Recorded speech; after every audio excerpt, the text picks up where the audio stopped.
This is a really interesting team. While they have gone for a full rebuild, they have leaned more into the EU side of the talent pool rather than NA, and they have quite solid pieces on paper. Can they live up to their potential, or will they be bottom tier again? Let's see. Starting with their DPS, they have quite a strong trio. They brought Shockwave back home after a year with Philadelphia, signed Aspire after a very strong debut with Toronto Defiant, and Psycho, a solid flex DPS from Falcon Esports EU, the best EU contenders team in 2021. I'm going to be real, this lineup is pretty correct.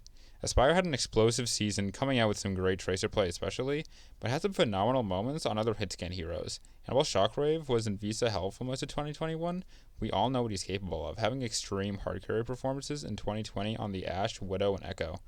These two should be able to clean house. They are pretty flexible in their own right, and a hitscan Tracer or even double hitscan meta, these guys should pound. Psycho is a bit more questionable. He's unproven at the elbow level, and I don't think he's as good as Naga or even Backbone really, but he's still a pretty solid piece to round out this team. But I see Aspire and Shockwave starting 100% of the time either way, and boy are they cracked.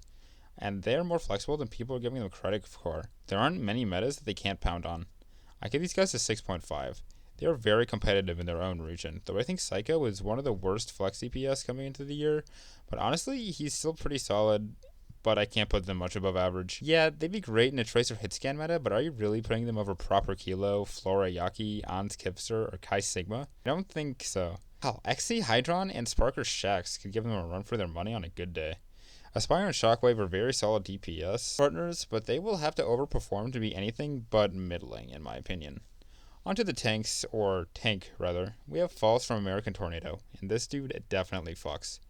He's such a good player, and he was part of the dominant American Tornado squad and has proven time and time again his individual skill as a player, even when on worse teams.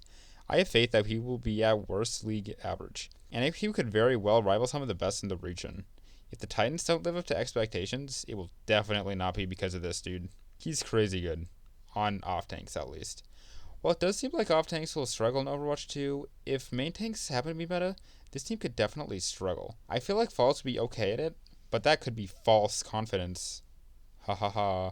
Anyhow, I'll give this tank line a 5.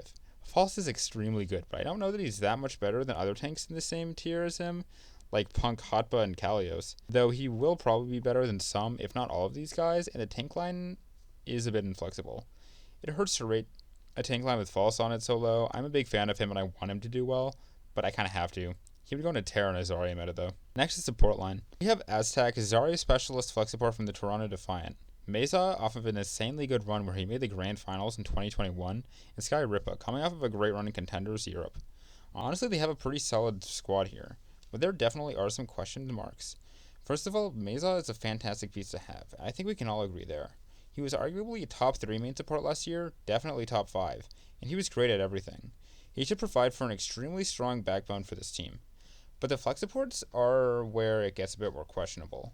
Aztec didn't play much at all over Lastro last year, and while Lastro was good, I don't think he's an elite flex support or anything, so it's not too inspiring that he was permabenched behind him, especially after the great potential shown in Contenders, and we've seen how being on the bench can decay one's abilities. He's similar to how I view Coldest, but to a lesser extent. He still definitely has a lot of talent to show though, and he could prove to be decent. Sky Ripa is good. He's not groundbreaking, but he's very solid. I don't see him playing much over Aztec though. But I would say he's around the same as Con in Contenders, and if he can live up to that, he'll definitely be scary. I'm going to give the support line a 6.5. Mesa is a championship tier main support, but Aztec and Sky Ripa are somewhat underwhelming, though Sky Ripa is probably the best EU flex support option available. I think flex support will become an even more impactful role in the game going forward, and so this weakness will come back to bite them in the ass. Finally, the coaching. Probably the worst part of the team, but arguably. We have Flubby and PU returning from last year, and frankly, I am not the biggest fan. They've seen no success in the league whatsoever, and most of the second win squad is gone, so there's really no reason for them to stick around. But again, we don't know what'll happen. They didn't exactly have an elite roster the last 2 years, so now that they actually have a good roster, they could see some wins and some success. But I'll give them a 4. They're not that good, but they could be. I think this lineup has a lot of potential. Shockwave and Aspire is a strong duo. Pulse is out of his mind, and Mesa should prove as a solid rock and leader for the team, and Aztec and the EU rookies have a lot of potential.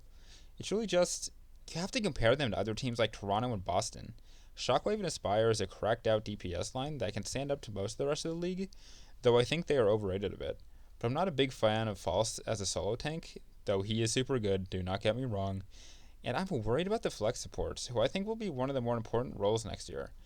If you compare them to the likes of Toronto and Boston, who I think are more or less in their tier, they have players like Hisu, Twilight, and Shorong on Toronto, and Striker, Crimzo, and Punk on Boston. I see Vancouver struggling to get an edge up. They just don't really have any elite tier players outside of Meza. But don't get me wrong, they put together a very competitive roster here. I think they'll wind up in the end of the middle tier bracket and can place anywhere from 10th place to 5th or 6th place. They have a ton of potential. Don't fuck this up, Flubby and Pew. Thanks for watching. Remember to hit like and subscribe for more. I upload nearly daily Overwatch League content, and I'm trying to hit 1,000 subs by Season 5, so any subscription helps greatly. Thanks.